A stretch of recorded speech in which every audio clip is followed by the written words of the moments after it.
నాడు పల్లేర్లు మొలిచినటువంటి పాలమూరు నేల మీద పన్నీటి ప్రవాహాన్ని పారించినటువంటి అసాధ్యాన్ని సుసాధ్యం చేసినటువంటి మాన్య ముఖ్యమంత్రి వర్యుల గారికి హృదయపూర్వకంగా స్వాగతం సుస్వాగతం. ముఖ్యమంత్రి గారికి మన పాలమూరు రంగారెడ్డి జిల్లా ప్రాజెక్టును ప్రజలకు అంకితం చేసిన సందర్భంగా ప్రేమతో నిలబడి చప్పట్లతో స్వాగతం పలకండి. ముఖ్యమంత్రి గారు చేతుతారు, మీరు చప్పట్లు కొట్టాలి.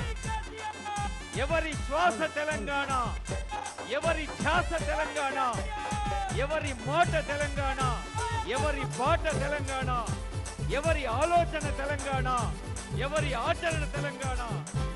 60 ఏళ్ల ఆరాటం, 60 ఏళ్ల ఆరాటం, దశాబ్దాల పోరాటం ప్రాతిపదికగా, ప్రాణ వేదికగా శతాబ్దాలు నిలబడే ప్రయోజనాత్మక ప్రాజెక్టు పాలమూరు రంగారెడ్డిని ఈ ప్రాంత ప్రజలకు అందించిన ముఖ్యమంత్రి గారికి స్వాగతం సుస్వాగతం.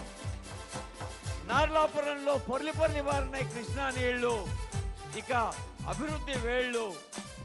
మనకు తెలుసు, నిన్న వైద్యం నేడు సేద్యం. కేసీఆర్ ప్రజాక్షేమ ఆకాంక్ష ఎంతో హృద్యం. తెలంగాణ అభివృద్ధి వేగం అభేద్యం. ఇది ప్రజాస్వామ్య పవిత్ర దేవతకు ఆచరణ నైవేద్యం. ఇతర రాష్ట్రాలన్నీ చూస్తున్నాయి చోద్యం. గౌరవ ముఖ్యమంత్రి వర్యులకు పెద్దలందరికీ స్వాగతం పలుకుతూ సభాధ్యక్షులు మాట్లాడే ముందు, స్థానిక ఎమ్మెల్యే సభాధ్యక్షులు మాట్లాడే ముందు I request honourable chief secretary madam for welcome address.